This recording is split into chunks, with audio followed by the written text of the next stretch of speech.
Bismillahirrahmanirrahim. Assalamualaikum warahmatullahi wabarakatuh. Alhamdulillah hamdan katsiran thayyiban mubarakan fi. Asyhadu an la ilaha illallah wa asyhadu anna Muhammad Rasulullah. Allahumma shalli ala Muhammad wa ala alihi wa sahbihi ajmain amma ba'du. Baik ikhwani fillah, kita akan melanjutkan pada materi kita yang berikutnya, yaitu tadabbur tafsir surat Al-Insyiqaq, yang di dalamnya membahas terkait tentang kekuasaan Allah Subhanahu wa taala, dan temanya pembahasan terkait tentang kondisi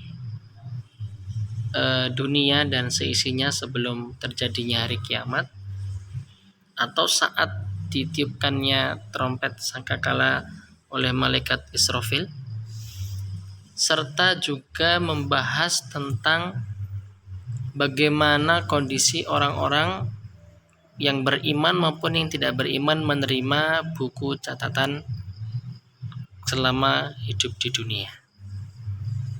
Nah, ini dijelaskan di sini bahwa kita diminta oleh Allah Subhanahu wa taala untuk menengok langit dan juga bumi. Ya, sudah semestinya ya langit dan bumi itu patuh kepada Allah Subhanahu wa taala.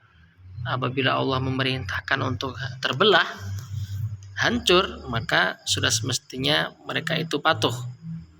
Baik itu mau diratakan, mau dibelah, kemudian dikosongkan, patuh kepada Allah Subhanahu wa taala. Dan itu menggambarkan terjadinya hari kiamat. Jadi kalau kita misalkan mendapatkan berita atau mungkin kita merasakan sendiri ada gempa atau ada gunung meletus atau banjir, kita anggap itu bagian dari contoh kecil dari kiamat.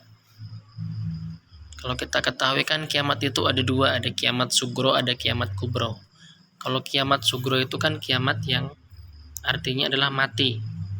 Nah, kalau kiamat kubro ya berarti dihancurkanlah alam semesta ini. Maka jika sudah terjadinya hari kiamat, baik langit maupun bumi semuanya patuh kepada Allah Subhanahu wa taala. Semua yang ada di perut bumi semuanya dikeluarkan isinya, baik berupa manusia atau benda-benda lain, hingga semuanya betul-betul kosong.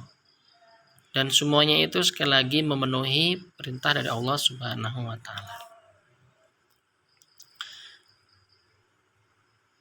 Lalu Allah juga berfirman, ya ayyuhal insanu innaka kadihun ila rabbika kadhan famulaki. Wahai manusia, sesungguhnya kamu telah bekerja dengan sungguh-sungguh menuju Tuhanmu, maka pasti kamu akan menemuinya. Begitulah hidup di dunia seharusnya.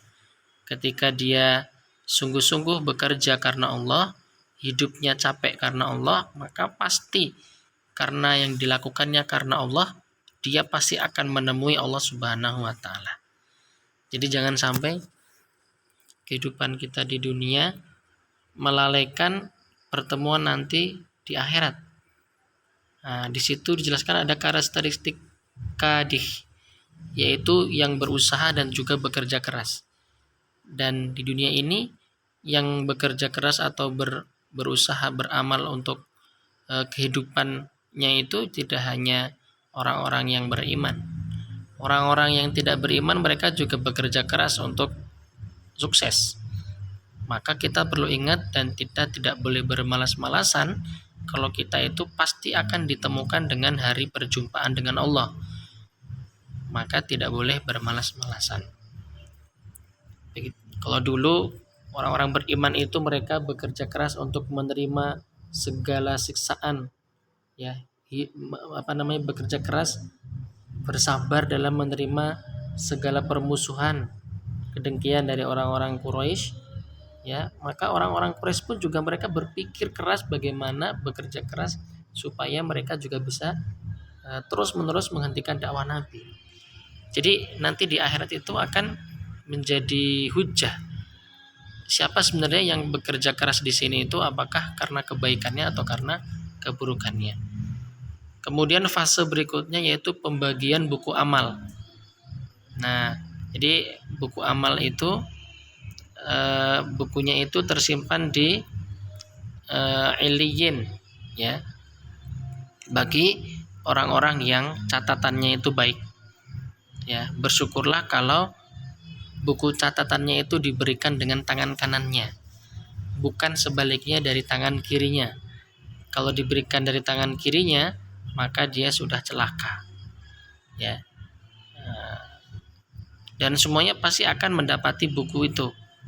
Bahkan orang yang mendapatkan buku kebaikannya, rapotnya itu semua isinya bagus, orang ini akan membanggakan diri, ya, dan membanggakan diri pada waktu itu atau sombong pada waktu itu beda dengan sombongnya di dunia, dan udah nggak aib lagi, ya, karena mereka sombong ketika di akhirat itu karena berkat dia itu usaha dia di dunia. Maka ketika nanti di akhirat itu orang-orang yang di dunianya itu sungguh-sungguh bekerja keras ibadah kepada Allah, nanti mereka di akhirat akan pamer. Ya, mereka akan pamer, menunjukkan keberhasilannya kepada keluarga maupun kepada orang-orang yang tidak beriman. Bahkan di sana juga oleh para bidadari yang mendampingi mereka. Nah, jadi itulah beberapa kebaikan yang didapatkan oleh orang-orang yang diberikan kitabnya nanti dari tangan kanan. Nauzubillah, jangan sampai terjadi kalau diberikan kitabnya itu, buku catatan amalnya itu dengan tangan kirinya, ya, apalagi bukan dengan tangan kiri, bahkan dari tangan belakang gitu. Dilempar aja gitu. Coba bayangin kalau misalkan kamu berhadapan dengan seseorang, kemudian ada orang yang memberikan buku rapot kamu, cara memberikannya itu dilempar gitu, pakai tangan kiri lagi. Nah, kalau yang semacam itu sudah termasuk orang yang celaka. Na'udzubillahi min dzalik. Jadi, teman-teman sekalian, apa yang nanti akan termaktub di buku catatan itu ya tergantung bagaimana usaha sekeras kita, ya, di dunia. Nah, kemudian di dalam Al-Quran surat Al-Insyiqaq itu juga dijelaskan bahwa Allah Subhanahu wa Ta'ala bersumpah dengan menggunakan berbagai petunjuk waktu. Di antara waktu itu ada maghrib dan juga isya. Kemudian saat bulan benar-benar mencapai bentuk sempurnanya di malam purnama, yaitu ayyamul bid. Ya, itu ayyamul bid. Maka para pakar banyak menafsirkan perihal tentang bulan itu atau bulan purnama itu berarti perkiraan yaitu ayyamul bid, dan disunahkan untuk melaksanakan puasa sunnah ayyamul bid bertanggal 13, 14, 15 setiap bulannya. Jadi semua yang ada di dalam Al-Quran itu menjadi ayat, ya, menjadi bukti kebenaran keesaan Allah dan juga kemaha perkasaan Allah Subhanahu wa Ta'ala. Satu lagi, di dalam surat Al-Insyiqaq ini juga ada ayat, ya, ada ayat sajadah. Dan hukumnya kalau bisa setiap ada ayat sajadah itu kita melaksanakan sujud tilawah. Sujud itu kan ada 3, ada sujud syukur, ketika kita mendapatkan nikmat apapun kita sujud syukur, ya. Kemudian juga ada sujud sahwi dan juga ada sujud tilawah. Sujud syukur itu bisa dilaksanakan di luar sholat. Kalau sujud sahwi itu di dalam sholat. Jadi, seperti yang antum ketahui pelaksanaannya itu sebelum salam kan. Kemudian juga ada sujud tilawah itu boleh di luar maupun di dalam sholat. Pernah dulu kita sampaikan atau bahas terkait tentang sujud tilawah itu. Ketika membaca Al-Quran atau murojaah lalu mendapati ayat yang semacam ini, ada ayat sajadah, kalau kita ingin dapat pahala, ya dicoba baca doa ketika mendapati ayat-ayat sajadah. Kalau misalkan tidak dibaca juga tidak apa-apa, tetapi alangkah baiknya hukumnya ya dikerjakan ya. Doanya juga ada ya.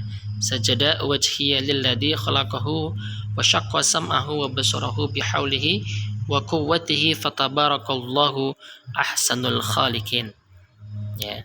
Nah itu.